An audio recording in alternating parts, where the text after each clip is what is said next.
우리는 지금 대림절을 지나가고 있습니다.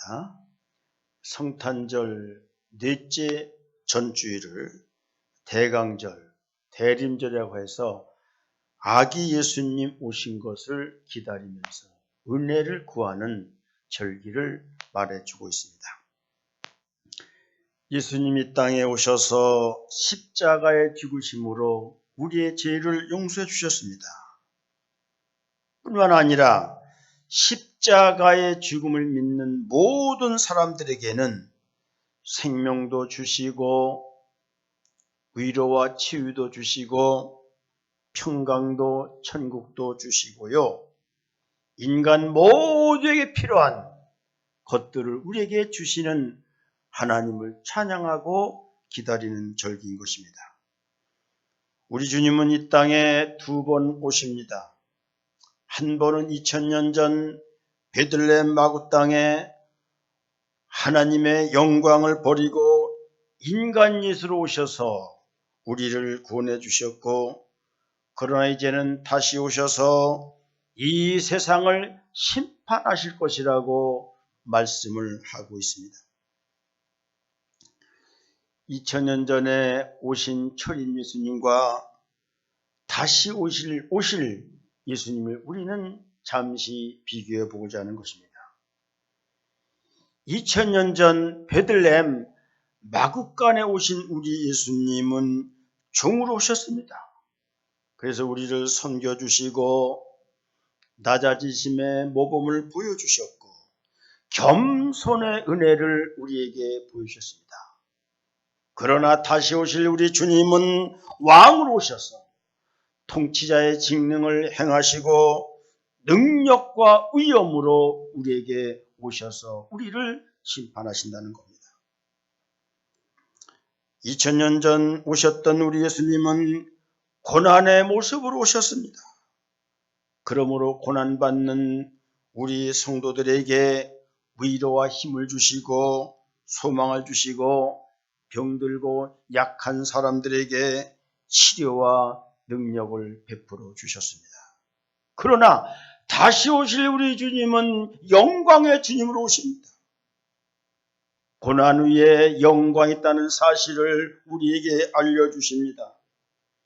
이 땅에서 병들고 가난하고 약함과 고통 속에서 살던 사람이 완전히 회복되어 영광과 승리를 맞는 축복을 우리에게 주신다는 겁니다. 2000년 전 베들레헴에 오신 우리 주님은 죽으러 오셨습니다. 죽음으로 우리의 죄를 용서해 주십니다. 그가 죽음으로 우리가 다시 사는 놀라운 역사가 일어납니다. 그가 죽음으로 죄인이었던 우리가 의인으로 바뀌는 신분의 변화와 속성의 변화가 일으켜주기 위해서 이 땅에 오셨다는 겁니다. 그런데 다시 오실 우리 주님은 영원히 통치하러 오십니다. 이제 우리가 천년왕국에 들어가면 종이 아니라 자연입니다. 세세토록 왕노릇할 것이라고 요한계시록 22장 15절에서 말씀하고 있습니다. 우리는 영원히 죄인이 아니라 의인으로 살 수 있는 축복의 역사가 나타나게 되는 겁니다. 2000년 전 베들레헴에 오셨던 우리 예수님은 베들레헴 아주 시골로 오셨습니다. 그러므로 인간의 사치성과 인간의 귀족성과 인간의 과시성과 인간의 부경화를 버리게 하셨고 주님의 겸손을 우리에게 보여주셨습니다. 그러나 다시 오실 우리 주님은 새 하늘과 새 땅을 열어주고 새 우주가 열릴 것이라고 우리에게 말씀하셨습니다. 지금 있는 세계와는 완전히 다른 세계가 열립니다.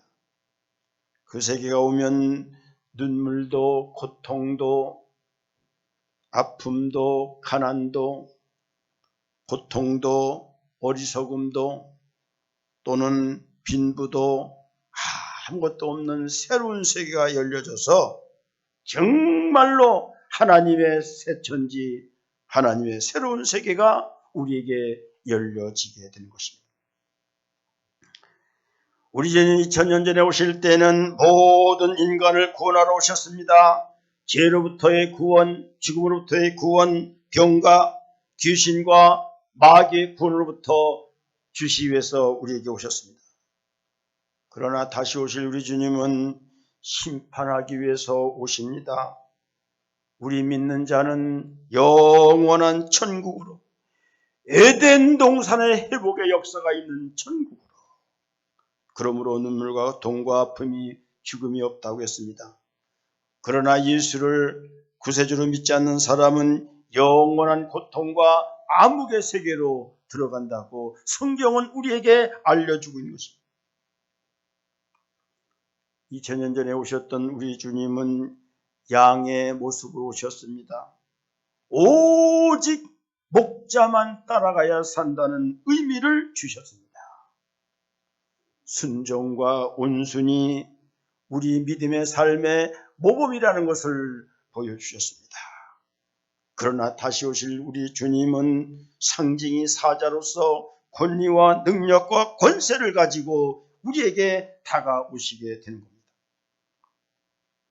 2000년 전에 이 땅에 오신 우리 주님은 땅으로 오셨습니다.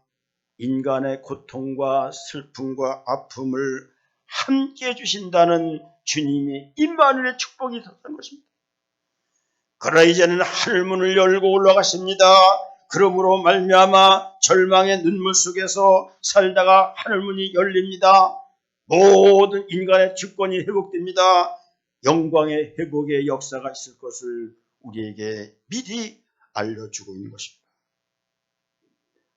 우리가 대림절을 맞이하면서 아기 예수님으로 오신 그 주님, 왕권을 가지고 이 세상을 통치하고 이 땅의 눈물과 고통과 아픔을 다 멎게 하시고 은혜와 생명과 기쁨과 평강의 주님, 그 은혜를 우리가 기다리면서 우리는 대림절을 지나가고 있는 것입니다.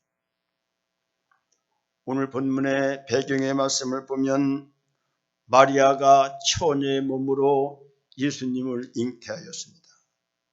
당혹한 일 아닙니까? 그때 시대 상황으로 봐서는 있을 수 없는 일 아니었습니까? 당시 처녀가 임신하게 됐다고 하는 것은 돌로 쳐 맞아 죽을 수 있는 그런 상황에 입각해서 엄청난 고민과 고통을 당하다가 천사를 통하여 내 뱃속에 있는 아기는 성령으로 잉태되고 구원을 할 예수님이시다, 메시아이다, 이런 하나님의 계시를 받게 됩니다. 마리아는 그때부터 메시아 잉태를 확신하게 됩니다. 그때부터 마리아는 소망으로, 비전으로, 꿈으로, 하나님 찬양으로 받게 돼서 하나님의 능력을 찬양하게 되었던 것입니다. 오늘 본문이 마리아가 예수님 잉태하시고 하나님을 찬양하는 것인데, 오늘 48절에 보면 그 여종의 비천함을 돌보셨습니다. 보라, 이제후로는 만세 나를 복이 있다 일컬으다, 그렇게 찬양하고 있습니다. 여종의 비천함을 돌보셨다고 주님을 찬양합니다. 이 말은 성도의 고통과 교회의 고통을 돌보셨음을 하나님께 찬양을 하는 것입니다. 대림절을 맞는 우리들, 성탄절을 앞에 놓고 있는 우리들은 무엇을 찬양할까요? 주님이 나의 고통을 돌보셨습니다. 주님이 교회의 고통을 돌아보셨습니다. 그런 찬양을 우리는 드려야 한다고 하는 것입니다.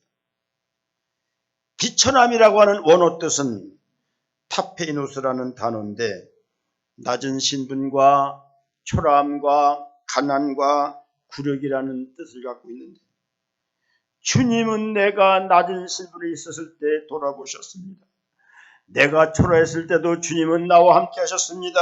내가 가난할 때, 내가 굴욕당할 때 나를 돌보아주셨습니다. 이 찬양을 마리아는 드리고 있는 것입니다. 사랑하는 성도 중에 낮은 신분 때문에 고통을 당하신 적이 있습니까? 낮은 학력 때문에 고통을 당하고 어려움을 겪은 적이 있습니까? 초라한 우치 때문에 고통을 당한 적이 있습니까? 나의 비천함을 돌보시는 주님, 이제 내가 만세우로는 복 있을 것이라다 선포하는 그런 찬양을 가지라는 의미의 말씀을 주고 있는 것입니다. 어린 양 예수님은 우리의 신분을 바꿔놓으십니다. 악에서 선함으로, 어둠에서 빛으로, 낮은 자리에서 고귀한 자리로, 좌절에서 절망으로 우리의 모든 삶을 역전시키시고 우리의 삶을 반전시켜 주시는 하나님의 역사와 은혜를 찬양하라는 겁니다. 어린 양 우리 예수님은 가난한 자를 들어 부자를 부끄럽게 한다고 말씀하지 않았습니까? 약한 자를 들어 교만한 자를, 힘센 자를 거꾸로 드린다고 말씀하고 있지 않습니까? 어리석은 자를 들어 지혜롭고 뽐내는 자를 부끄럽게 해주신다고 말씀하신 바가 있습니다. 가난한 자들이 있으면 힘내십시오. 왜 하나님은 이 땅에 오시면 가난한 자의 고통을 돌보아주시기 때문입니다. 힘이 약하여 굴욕을 당하고 억울하며 살아온 사람들이 있습니까? 힘을 내시기를 바랍니다. 주님의 시대가 열려가고 있습니다. 이 땅에서 우리는 힘 있다고 뽐내서는 안 됩니다. 허세를 부리지 마세요. 교만하지 마세요. 주님 오시면 부끄러움 당할 때가 있다는 사실을 알면서 우리는 미리 대비를 하고 신앙으로 우리는 훈련해 나가야 되는 것입니다. 어리석어서 숨 한 번 제대로 쉬지 못하고 어디 가서 얼굴 한번 떳떳하게 내밀지 못하고 떳떳하게 말 한 번 하지 못한 그런 사람이 있으면 힘을 내셔야 합니다. 용기를 내야만이 합니다. 주님을 바라봐야 합니다. 주님의 시대가 열리고 있고 하늘문이 열려오고 있다는 사실을 우리는 알아야 되는 것입니다. 히브리서 4장 15절에 보면 우리에게 있는 대제사장은 우리의 연약함을 동정하지 못할 리가 아니요 모든 일에 우리와 똑같이 시험을 받으시니로되 죄는 없으려다 말씀하였습니다. 우리의 대생 예수님은 연약함을 동정하지 못하는 사람이 아니라는 겁니다. 다시 말하면 우리의 고통과 우리의 연약함과 우리의 아픔을 다 아시고 우리의 억울함을 돌보시는 분이라는 말씀인 것입니다. 그래서 우리 예수님은 우리와 똑같이 시험을 받으셨습니다. 몸소 고통도 겪었습니다. 우리의 고통을 돌보실 수가 있는 분이신 것입니다. 여러분, 그 바다 위에 모래 발자국이라는 그 이야기를 많이 들었을 것입니다. 어떤 젊은이가 꿈을 꾸다가 하나님 나라에 가게 되었습니다. 하늘나라를 구경하던 중 사람의 발자취를 그 모래밭에다가 이렇게 그려놓은 그런 그 장면을 발견하고 호기심이 있어서 거기를 가게 됩니다. 그 젊은이의 이름이 적혀있는 모래밭에를 가봤더니 발자국이 2개가 있었습니다. 하지만 가장 어렵고 힘들 때에는 오히려 발자국이 하나밖에 없었다는 것입니다. 젊은이는 하나님께 화가 나서 따지게 됩니다. 하나님, 오히려 왜 내가 가장 힘들고 어려울 때는 혼자 내버려 두었습니까? 하나님께서는 이렇게 대답합니다. 아들아, 나는 언제나 너와 함께 있었단다. 너와 동행하다가 내게 고난이 닥쳤을 때는 내가 너를 업고 다녔단다. 그래서 발자국이 하늘한다. 그렇습니다. 주님이 나와 먼 것 같았지만 내가 고통당할 때, 내가 어려울 때 우리와 항상 함께 하시며 긍휼과 자비를 가지고 우리를 돌보시고 비천한 우리 연약한 우리에게 순간순간마다 은혜와 임한의 축복을 해주신다는 것을 마리아는 찬송하고 있다고 하는 것입니다. 오늘 50절에 보면 긍휼하심이 두려워하는 자에게 대대이르로다, 이렇게 마리아는 찬양하고 있습니다. 하나님을 경외하는 모든 성도들에게는 항상 하나님께서 긍휼로 은혜로 베풀어 주신다는 것을 찬양하고 있는 것입니다. 진짜 지금은요, 주님의 사랑이 필요한 시대입니다. 어린아이가 자라는데요, 어머니의 사랑을 받고 자란 사람과 어머니의 사랑을 받지 못하고 자란 사람 사이에는 엄청난 정서적인 차이가 있고 인격적인 차이가 있고 모든 삶의 차이가 나는 거예요.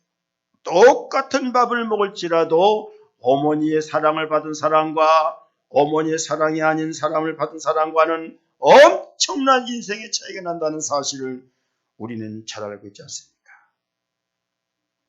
우리가 살아가는 시대 너무나 삭막합니다. 사랑을 찾아볼 수가 없습니다. 긍휼과 자비를 말하면 구시대의 골동품이 되어진 시대에 우리는 살아갑니다. 형제간의 사랑도 없고요, 이웃간의 사랑을 찾아보기가 힘들고요, 그런 시대에 우리는 살아가고 있습니다. 지금 나라 돌아가고 있는 것을 보면 불법 천국이지 않습니까? 어떻게 하다가 대한민국이 이 모양이 됐는지 알 수가 없어요. 오늘의 모습을 다음 세대들이 보고 어떻게 생각할까? 다음 세대에 이 나라를 물려줘야 되는데 어떻게 이 나라를 물려줄까? 가슴이 답답하고 가슴이 저려오고 정말로 한심스러운 것이 오늘의 시대에 우리는 살아가고 있습니다. 세상적으로 보면은요, 사랑으로 살고 자비로 살면, 긍휼함으로 살면 오히려 당하는 시대입니다. 오히려 그런 사람 등쳐먹고요, 그런 사람 우습게 여기고요, 그런 사람 병신으로 생각하고요, 그런 사람 사기치고요, 이런 시대에 우리는 살아가고 있습니다. 그래서 마태복음 24장 종말장인데 마태복음 24장 12절 13절 이렇게 말합니다.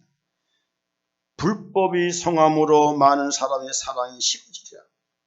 그러나 끝까지 견디는 자는 구원을 얻으리라 말씀했습니다.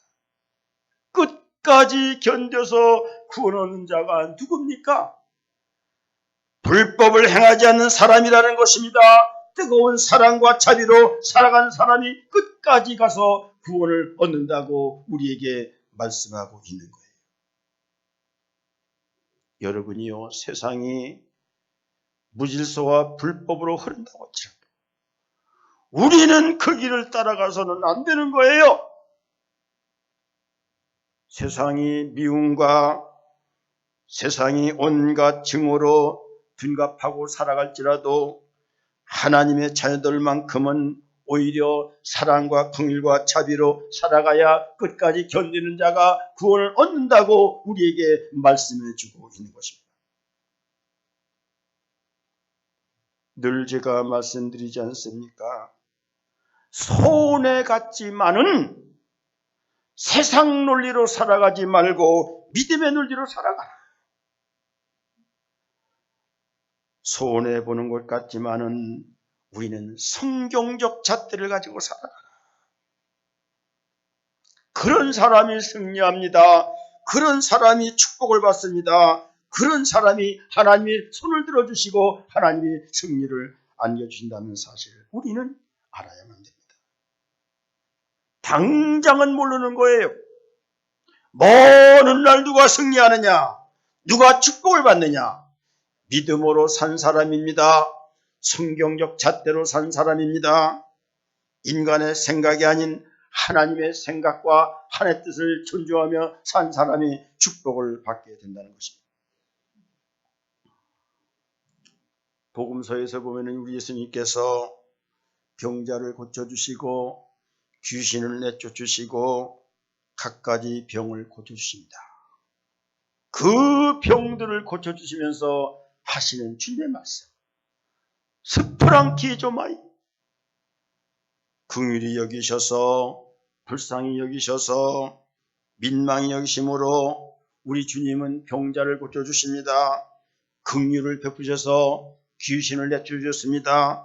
긍휼을 베푸셔서 죽은 자를 살려주신다고 그렇게 말씀하고 있습니다. 성경에서요, 고침받는 사람들, 응답받는 사람들의 기도를 보면은 영어로는 have mercy on me, have pity on me. 나에게 긍휼을 베풀어 주세요. 나에게 긍휼을 베풀어 주세요. 나에게 자비를 베풀어 주세요. 그런 기도란 사람에게 병을 고쳐주시고 귀신을 쫓아주시고 그런 사람에게 기도에 응답해 주심을 성경을 통하여 우리는 보게 됩니다. 정말로 주님의 긍휼이 필요한 시대예요. 주님의 긍휼이 임해야 은혜도 임하고 믿음도 오는 겁니다. 주님의 긍휼이 나에게 다가올 때에 축복도 평강도 치유도 우리에게 나타나게 됩니다. 그러므로 우리는 무엇을 구해야 되는가? 세상을 구하거나 지식을 구하거나 물질을 구하는 자가 아니라 주님의 긍휼을 구하는 거예요. Have mercy on me. 나에게 긍휼을 베풀어 주세요. 그러면 지혜도 오고요, 건강도 오고요, 물질도 오고요, 축복도 온다는 사실을 우리는 알아야 되는 겁니다. 이때 처녀의 몸으로 예수님의 잉태를 찬양하는 우리 마리아의 신앙을 통해 우리는 무엇을 찾아야 되는가? 긍휼하심이 두려는 모든 사람에게 대대로 이르로다. 주님의 긍휼이 대대 이르로다. 얼마나 좋은 기도입니까? 얼마나 아름다운 찬양입니까? 주님의 마음을 움직이는 기도가 뭐냐? 주님의 마음을 터치하는 기도가 뭐냐? 찬양이 뭐냐? 주님의 긍휼이 대대 이르게 해달라고 하는 찬양과 기도를 우리 하나님은 들어주신다는 것입니다. 유럽의 문호 윌리엄 셰익스피어가 벤시 상인 중에서 기록한 내용 중에 이런 내용이 있습니다. 자비는 하늘에서 단비가 땅 위에 떨어져 내리도 그렇게 내리는 것이다. 그것은 주는 자와 받는 자 모두를 행복하게 한다. 그것은 왕자에 있는 왕에게 왕관보다 더욱 어울리는 것이다. 그런 말을 했습니다. 자비는 하늘에서 내리는 단비같이 내린다는 거예요. 하나님의 긍휼이 하나님께로부터 온다는 겁니다. 그 하나님의 긍휼과 자비만이 받는 자와 주는 자 모두에게 행복을 주고 그 가치는 왕좌에 있는 왕관에게 씌우는 왕관보다 더 어울리고 아름답다고 이렇게 표현을 하고 있습니다. 그래요. 자비가 하늘로부터 내려와요. 긍휼이 주님으로부터 옵니다. 평화가 하늘로부터 내려오는 겁니다.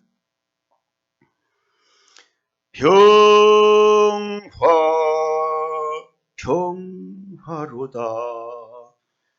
하늘 위에서 내려오네. 그 사랑의 물결이 영원토록 내 영혼을 덮으소서. 자비로다.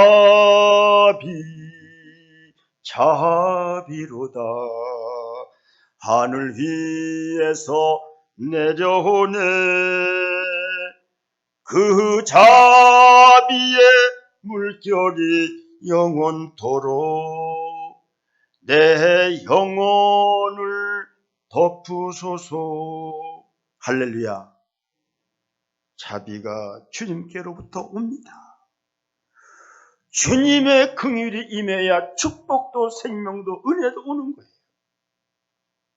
우리는 세상을 구하는 사람들이 아니라 하나님의 자비를 구하는 사람들입니다. 이 대림절 기간에 성탄절을 바라보면서 우리는 주님의 긍휼을 찬양하고 구하는 사람들이 되어야 되는 것입니다. 마지막 세 번째 51절 52절 보면 그는 팔로 힘을 보이사 마음의 생각이 교만한 자들을 흩으셨고 권세 있는 자를 그 위에서 내리치셨으며 비천한 자를 높이셨다고 하면서 교만한 자, 권세 있는 자를 내리치시는 하나님을 찬양하고 있는 것입니다. 우리 하나님은요, 교만한 자와 권세 있는 자와 악인들을 심판한다는 겁니다. 내리치신다고 했는데 이 내리치는 단어는 원어로 카다이로인데 쓰러뜨리다, 파괴하다, 붕괴시키다 그런 뜻을 갖고 있습니다. 하나님은 교만한 자, 권세 있는 자, 악한 자를 쓰러뜨리고 붕괴시키고 파괴시킨다고 하는 것입니다. 여러분 인간 역사를 잘 살펴보세요. 교회를 핍박하고 교회를 괴롭히고 교인들을 학대했던 국가나 기관이나 그 무리들이 하나님 앞에 심판당하지 않은 사람이 어디 있나 한번 살펴보시기를 바랍니다. 애굽의 바로 왕이 망하지 않았습니까? 그 권세와 능력을 가진 바로 왕이 망해버리지 않았습니까? 바벨론의 느부갓네살 왕은 신적인 존재였습니다. 그는 죽어 충이 먹어 비참하게 죽어갔습니다. 로마의 네로 왕은 얼마나 비참하게 죽었습니까? 그 근본적인 원인이 이스라엘을 핍박했다는 것입니다. 오늘날로 말하면 교회를 핍박했다는 거예요. 하나님의 자녀를 못살게 굴게 만들었다는 겁니다. 출애굽기 15장 1절 이때에 모세와 이스라엘 자손이 이 노래로 여호와께 노래하니 일렀으되 내가 여호와를 찬송하리니 그는 높고 영화로우시며 말과 끝한 자를 바다에 던지셨으리라고 말했습니다. 이스라엘을 추격하던 모든 애국의 군대를 다 홍해 바다에 몰아넣고 이스라엘 백성들이 마리아가 주님을 찬양하는 하나님의 공의가 이 애굽을 심판함을 찬양하는 그런 내용이 출애굽기 15장에 나오고 있는 것입니다. 우리나라 현 정부를 잘 우리는 보세요. 얼마나 교회를 통제합니까? 교회를 핍박하고요. 교회를 무너뜨리고요. 교회를 봉쇄하고 점점 더하고 있습니다. 이런 정부를 따라가는 사람들 안 된다는 얘기를 여러분 꼭 기억하시기를 바랍니다. 영적으로 안 되는 거예요. 우리 주위를 잘 살펴보세요. 신앙생활하면서 교회를 핍박하고 교회를 무너뜨리고 교회를 흔든 사람들 제대로 돼 있나 잘 한번 기억해 보세요. 교회를 핍박함으로 교회를 무너뜨림으로 건강 문제로 자녀 문제로 물질 문제로 영혼 문제로 고통당하는 사람이 있다는 사실을 우리는 알아야 됩니다. 우리 하나님은요 교만한 자를 물리치시고 권세 있는 자를 파괴시키고 악한 자를 붕괴시키는 하나님이라는 것을 마리아는 이 하나님을 찬양하고 있는 내용이 오늘의 본문 내용인 것입니다. 특별히 영적인 일이 있어서 교회를 대적하는 사람들입니다. 성경을 부인하고요. 성경을 왜곡하고요. 성령을 거스리는 사람들을 따라가고요. 안 되는 겁니다. 믿음의 원리대로 살아가는 거예요. 영적인 원리를 따라 살아가는 거예요. 하나님이 기뻐하는 삶을 살라는 거예요. 동성애 차별금지법 WCC, NCCK 찬양하는 사람들 있습니다. 있을 수 없는 일입니다. 저는 우리가 WCC에 들어있을지라도 절대 WCC의 신앙을 나는 따라가지 않습니다. 나는 반대하는 사람입니다. 어디 가든지 나는 반대 토론합니다. 교회 폐쇄법을 발의해서 그냥 잘못하면 교회 폐쇄해버리고요. 교회 성경 찬송가를 비치 못하도록 하고요. 있을 수 있는 일입니까? 성경을 왜곡하고 하나님을 부인하고 성령을 거스리는 거예요. 오래가지 못한다는 사실을 알아야 됩니다. 로마서 12장 19절 보면은 내 사랑하는 자들아 너희가 친히 원수를 갚지 말고 하나님의 진노와 하심에 맡기라. 기록되었으되 원수 갚는 것이 내게 있으니 내가 갚으리라고 주께서 말씀하셨습니다. 너희가 친히 원수를 갚지 말라는 거예요. 하나님의 진노하심에 맡기라는 겁니다. 원수 갚는 것이 내게 있다고 하는 것입니다. 여러분, 우리 주님은 우리의 비천함 돌아보시고 긍휼을 베풀어 주시고 그 긍휼하심이 대대리게 하시며 우리의 원수를 갚아주시는 하나님. 우리가 잘 교회를 순종하고요. 하나님을 믿고요. 교회의 의와 사랑 가운데 세워나가고요. 그러면은 하나님이 우리의 인생의 운전대를 잡아주셔서 우리를 생명길로, 축복길로, 의의 길로, 승리의 길로 인도하시는데 우리의 방향이 틀리기 때문에 우리의 뜻이 하나님과 초점이 맞지 않기 때문에 우리가 영적인 걸 살지 않기 때문에 하나님 우리의 운전대를 축복의 길로, 평강의 길로 인도하지 않는 거예요. 여러분 절대 고집 부리지 마세요. 제 설교를 잘 듣고 따라오는 사람은 축복길이 열리고 하나님이 운전대를 누가 잡고 계시느냐? 하나님 잡고 계시는 거예요. 그리고 하나님 우리에게 모든 필요한 것들을 다 공급해 주시는 이것이 믿음의 삶이고 영적인 원리로 살아가는 거예요. 하나님이 아브라함에 주신 축복이 무엇입니까? 창세기 12장 3절에 보면 너를 축복하는 자에게는 내가 복을 내리고 너를 저주하는 자에게는 내가 저주하려니 땅의 모든 족속이 너로 말미암아 복을 얻을 것이라고 말씀하셨습니다. 얼마나 감사하고 얼마나 축복된 일입니까?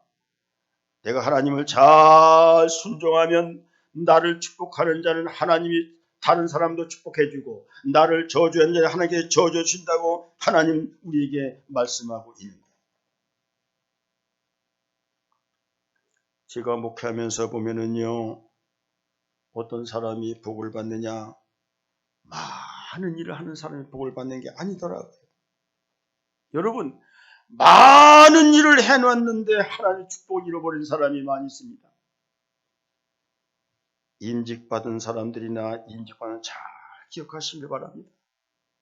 많은 일을 하는 것이 중요한 것이 아니라 하나님 마음에 합한 일을 하고 주님의 뜻을 따라가는 것이 중요한 거예요. 우리 하나님께서 다윗을 왕으로 세우실 때 이렇게 말씀하셨습니다. 사도행전 13장 22절에 보면 다윗은 내 마음에 합한 자요 그가 내 뜻을 다 이룰 것이라. 내 마음에 합하다고 하는 것은 그 사람이 하나님의 마음을 따라왔다. 그런 뜻으로 원어를 해석해 놓습니다. 그 사람은 내 뜻을 다 이룰 것이다.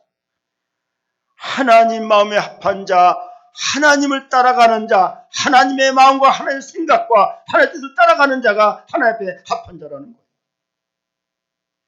많은 일이 중요한 게 아니에요. 내 뜻과 내 주장, 내 고집, 내 이익, 내 영광, 오직 나를 위해서 살아가는 사람들. 많은 일 해놓고 하나님의 축복을 잃어버리고 영혼의 회복까지도 잃어버릴 수 있습니다. 자, 그것이고요. 내가 하나님 마음에 합한 사람인가? 나는 교회에서 하나님의 뜻을 행하는 사람인가? 이것이 중요한 것이지 너무 많은 일을 하려고 하는 사람들, 물론 많이 하는 것은 좋습니다. 하나님의 뜻을 따르면서 하는 건 좋지만은 그렇지 못하다면 있을 수 없다는 것을 우리가 꼭 기억하고 우리가 이 대강절을 맞이해서 정말로 나의 믿음의 방향이 내 생각이 하나님의 마음에 합해져 있는가? 나는 하나님의 뜻을 실행하고 있는가? 이것을 잘 기억하시면서 기도하고 내년 인력을 계획하세요. 믿음의 법칙대로 잘 살아보세요. 그리고 순종하고 헌신하고 희생해 보세요. 하나님께서 우리 모든 사랑하는 자녀들에게 복을 주신다는 사실을 꼭 기억을 하시면서 우리가 대림절, 성탄절, 우리가 무엇을 찬양해야 될까요? 나의 고통을 돌아보주신 그 주님을 찬양하고,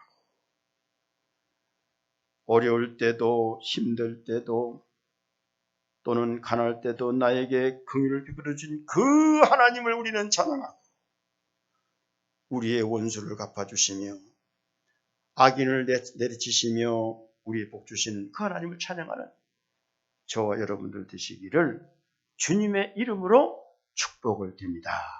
아멘. 사랑의 하나님 아버지, 지금 대림절과 우리는 성탄절을 앞에 놓고 주님을 기다리며 살아가고 있습니다. 하나님 아버지, 마리아의 찬양과 마찬가지로 나의 비천을 돌아봐 주시고 나에게 긍휼과 자비를 베풀어 주셔서 주님의 은혜로 살아가게 하시고, 나를 대적하고 나를 원수시하고 우리를 괴롭히는 모든 사탄 원수 마귀들을 물리쳐 주셔서 승리하는 삶, 축복된 삶, 은혜로운 삶을 살 수 있는 귀한 우리 모든 성도들, 성탄을 맞을 수 있도록 도와주시기를 간절히 바라고 원할 때에 우리 주 예수님 이름으로 기도드려옵나이다. 아멘.